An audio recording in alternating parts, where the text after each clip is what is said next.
Et on accueille tout de suite sur l'antenne Alain Mulleris. Merci d'être avec nous et bienvenue. Merci et merci d'abord Benjamin pour ton invitation et surtout pour ton dynamisme. Ah, mais ça, c'est la pêche. Écoute, c'est la pêche. Génial, J'ai la génial. chance d'avoir une personnalité apparemment qui a la pêche, même si je l'ai dit sur l'antenne, parfois ça décroît, ça remonte évidemment, hein, c'est pas la pêche comme ça. Mais en tout cas, c'est aussi pour ça que la musique de début est toujours la même. Moi, c'est une musique qui met la pêche. Et donc, les 2, 3 premières minutes où vous ne me voyez pas à l'antenne, je suis en train de sautiller et en train de me mettre dans l'énergie du moment et d'essayer de la communiquer parce qu'évidemment, on ne réussit à rien si on n'est pas dans la bonne humeur dans la pêche. Et ça ne veut pas dire qu'on nie les problèmes. Alors toi, Alain, tu veux nous parler d'un sujet concret. Et ça, c'est ce qu'on apprécie sur Flex TV. Et dès les premiers jours de la Flex TV, on s'est dit, mais en fait, comment on parle à nos prospects, nos clients, etc. sur les réseaux. Et toi, tu vas nous donner aujourd'hui des clés de là pour tout le mois d'avril. Qu'est-ce que tu aimerais nous projeter comme énergie? Comment on fait avec nos clients? Comment on les aborde? Qu'est-ce qu'on fait? Absolument, absolument. Donc, je vais peut-être d'abord me présenter. Allez. Moi, je suis Alain Mulleris, donc de Vitamine V. Je travaille la performance commerciale des entreprises. Et cette performance commerciale des entreprises, je la travaille au travers trois activités. La première activité, je propose du coaching commercial aux dirigeants et aux managers. C'est un accompagnement que je fais en one-to-one. Première activité. Deuxième activité, je fais des formations commerciales, c'est-à-dire qu'on me confie des forces de vente et je travaille avec ces forces de vente pour travailler, je dirais, une technique spécifique du cycle de vente. Et troisième chose, comme j'ai envie encore de toucher encore plus de personnes, eh ben, il y a un an, j'ai écrit un bouquin sur la vente qui s'appelle Trouver vos futurs clients, dont la vocation est de montrer que tout le monde est capable de vendre. Voilà. Voilà. Et Alors vous le savez que sur vendre, la... c'est un magnifique métier, c'est un Hmm. métier qui s'apprend. Voilà. Voilà. Alors sur la Flex TV, vous savez, on est quand même en zéro autopromo. On n'est pas en train de dire allez acheter le bouquin d'Alain, etc. Non, Juste non, pas du tout. pour tout C'était ce qu'il pas va du nous tout le dire propos, après, excuse-moi. c'est important de savoir d'où vient Alain, qu'est-ce qu'il fait et de Voilà. quoi il parle. Bon, bah, il parle de ce qu'il connaît, ça tombe bien, hein. Ouais, comme nous tous, quoi, Donc, quelque part. Alors, qu'est-ce qu'on fait au mois d'avril pour nos clients? eh ben, on fait des choses. Voilà. Mais je pense qu'il y a un vrai timing à respecter. En tout cas, moi, c'est ma vision de ce qui se passe en ce moment. De manière très factuelle, nos entreprises sont au point mort. La plupart des entreprises sont à l'arrêt, arrêt total, chômage partiel, activité partielle. Donc en gros, plus de commandes, plus du tout d'activité, très très peu d'échanges avec nos clients. Je suis sollicité depuis maintenant à peu près une semaine principalement sur LinkedIn de gens qui me questionnent en me disant Alain, qu'est-ce qu'on doit faire maintenant avec nos clients? Moi, je vous propose en fait un moteur 4 temps, voilà, avec 4 timings bien définis et bien séquencés. Le, le premier temps, c'est le temps de l'émotion. Lorsqu'on s'est pris de plein fouet cette crise, parce qu'il faut bien appeler cette crise, euh, c'est le temps de la sidération, le temps de l'acceptation de cette crise sanitaire et de ce qui se passe autour de nous, de ce temps, je dirais, peut-être même mis de côté, dont Anaïs parlera mieux que moi tout à l'heure. Et cette période, en fait, elle est différente pour chacun. Certaines personnes sont capables, je dirais, d'ingurgiter cette crise et les effets en quelques jours. D'autres, il leur faut plus d'une semaine, voire 15 jours. Et je pense que ce premier temps, le temps de l'émotion, est nécessaire. Et commercialement, ça veut dire quoi? Ça veut dire que quand tu es commercial, en fait, tu as toujours un N+1 qui te dit go, go, fonce, fonce, va sur le terrain, va voir tes clients, c'est ça qui est important, appelle-les et on note tout ça, bien évidemment, dans un sublime CRM. Et aujourd'hui, moi, ma première vision de ce premier temps du moteur, c'est de dire au contraire, les gars, laissez les personnes gérer seules ce moment. C'est un moment humain. Euh, Aujourd'hui, notre préoccupation, ce sont notre santé, la santé de nos proches, de nos familles, de nos potes. Et on est aussi déjà en train de penser la nouvelle organisation de nos structures. Et imaginez que au moment où vous êtes en train d'être dans la plus grande empathie, il y ait un gentil commercial qui vous appelle en disant c'est génial, aujourd'hui je te fais 10% sur mon produit et mon service, comment vous recevriez ce commercial? Donc pour moi, le premier temps, c'est le temps de l'émotion et il faut laisser les gens seuls. Et quand on est commercial, je peux vous assurer que ce n'est pas évident justement de ne pas aller au contact. Donc ça, c'est le premier temps, l'émotion. Deuxième temps de mon moteur à 4 temps, c'est la présence. C'est qu'à un moment, et comme je l'ai dit, on n'est pas tous équipés de la même manière, justement sur cette capacité à absorber cette émotion, revenez vers vos clients. Et quand je dis revenez vers vos clients, c'est certainement pas pour essayer de leur proposer un produit ou un service, c'est simplement pour leur demander comment ils vont et comment ils se sont organisés. Voilà, c'est le temps de l'empathie. Et ça peut paraître paradoxal. Il y a plein de commerciaux qui sont totalement désarmés face à ce temps de l'empathie, parce que appeler un client simplement pour lui dire comment tu vas ou comment allez-vous, comment êtes-vous organisé, c'est pas totalement naturel. Et sans arrière-pensée. On est sincère à ce moment-là. Ah mais bien sûr, c'est une empathie sincère, c'est pas une empathie calculée, ok? C'est une empathie où on appelle réellement les gens pour savoir comment ils vont. Voilà. Et ce qui nous intéresse, bien évidemment, je le répète, c'est pas notre question, c'est leur réponse. La première qualité d'un commercial, c'est certainement pas la tchatch, c'est l'écoute. Et c'est l'écoute active. Voilà.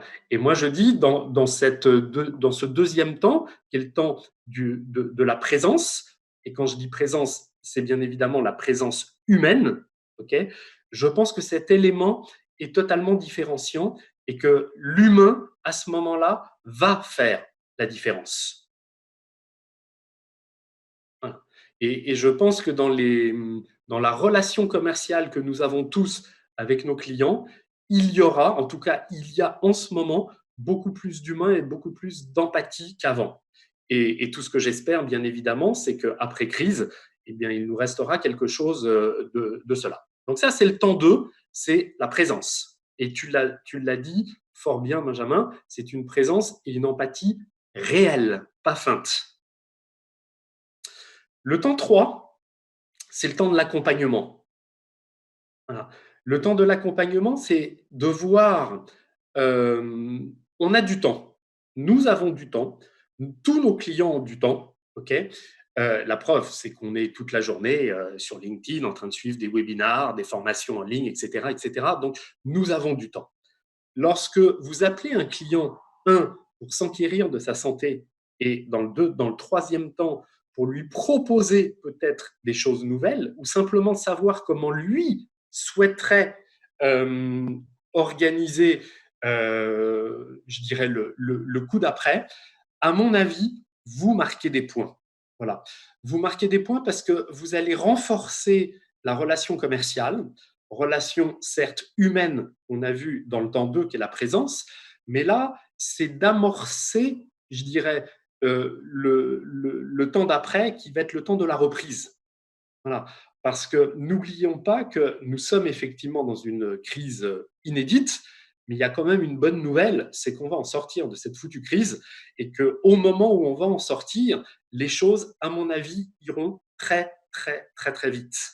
Et ceux qui seront le mieux placés, ce seront ceux qui auront déjà jalonné le parcours et qui l'auront fait intelligemment. Donc le temps 3, c'est pour moi le temps de l'accompagnement, c'est-à-dire non pas prendre notre catalogue et essayer d'aller fourguer quelque chose à notre client, certainement pas, ok. C'est d'écouter quelle pourrait être je dirais son anticipation, sa vision de la reprise et de lui proposer, je dirais simplement notre aide. Pas un service, pas un produit, notre aide. Qu'ensuite que cette aide soit monnayée, c'est autre chose. Voilà. Mais lui proposer notre aide. Le temps 4, c'est le temps qui viendra juste avant, je dirais, la fin du confinement. C'est la planification de ce qu'on va lancer avec lui. Voilà.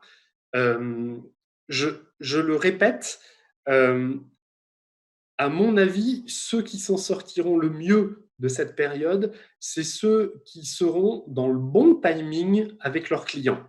C'est-à-dire ceux qui auront réussi à faire ces 4 temps bien différents: l'émotion, la présence, l'accompagnement et la planification. La planification, on est bien d'accord, à mon avis, elle doit se faire, allez, je dirais en tout cas deuxième quinzaine d'avril, hein, certainement pas avant, c'est-à-dire déjà au moment où on en saura un petit peu plus sur ce fameux déconfinement. D'abord pour avoir des dates, ensuite Pourquoi? pour savoir comment ça va se faire. On entend plein de choses en ce moment, on est dans les suppositions, mais il y a un moment, ce déconfinement, il deviendra bien réel. Voilà. Et en tout cas, il faudra être prêt, il faudra déjà être en lien avec ses clients. Et ça, pour moi, c'est quelque chose d'évident pour moi. Manifestement, ça ne l'est pas pour plein d'autres. Et je pense qu'il faut aussi respecter le timing de nos clients. Vous verrez, en faisant ça, moi, je recommence depuis quelques jours à revenir justement au contact de mes clients. Donc, je suis, moi, dans la phase 2, dans la phase de présence.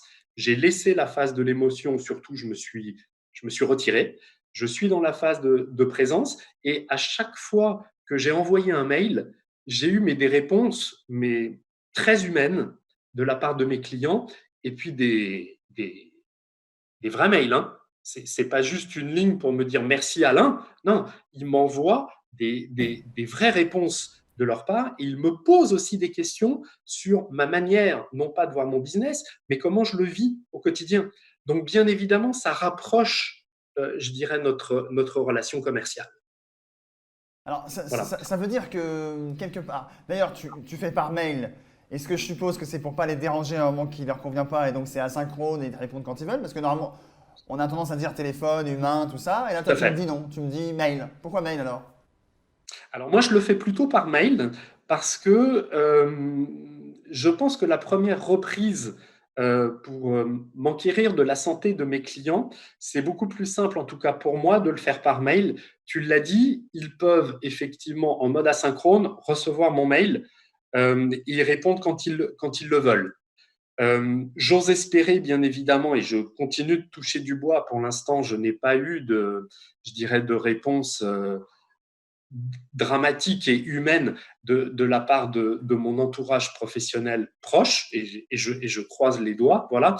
Mais effectivement, je pense que cette reprise de contact est beaucoup plus souple par mail et laisse plus de disponibilité et de possibilité à celui qui reçoit mon mail d'y répondre quand il le souhaite.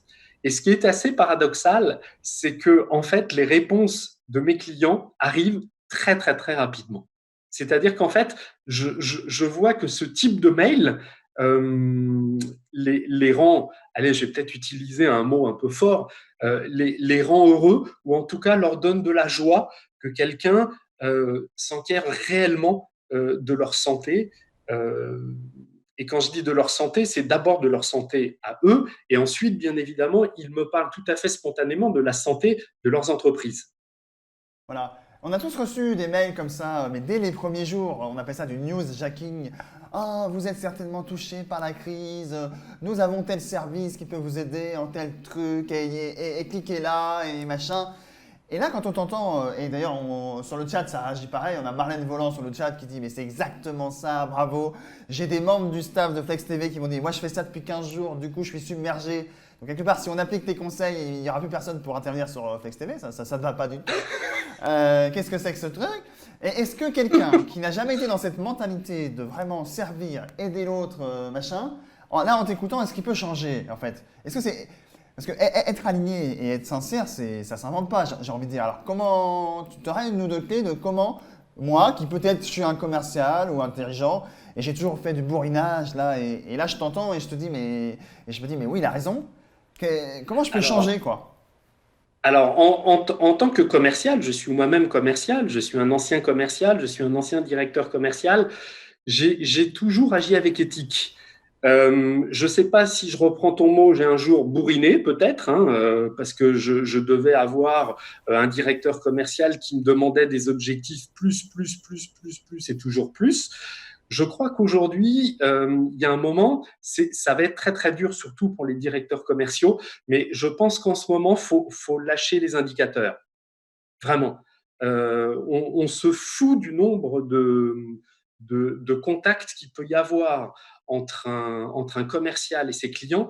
Par contre, ce qui m'intéresse, c'est de revenir vers la qualité du contact. Voilà. Et Effectivement, de revenir vraiment à l'humain, parce que moi, à chaque fois qu'on me demande de décrire une relation commerciale, je dis dans la relation commerciale, il y a 50% d'humain et 50% de technique de vente. Voilà. effectivement. Je continue de penser qu'on choisit ses clients et qu'on choisit ses fournisseurs. Voilà. On a tous beaucoup de concurrents et les gens qui travaillent avec moi, ils le font pas par hasard. Ça veut dire que quelque part, on se plaît. Ça veut absolument pas dire que je suis le meilleur, hein. Il y a plein d'autres excellents formateurs sur Paris, sur l'Île-de-France et partout en France. Ce que je dis, c'est qu'il doit à un moment y avoir une adéquation entre les attentes du client et les attentes du prestataire. Voilà. Mais je pense qu'on est dans un moment étrange. Je vais vraiment dire ça comme ça, un moment étrange où on doit revenir à l'humain. Je suis un formateur certifié en ProcessCom et en ProcessCom, il y a 6 grands types de personnalités.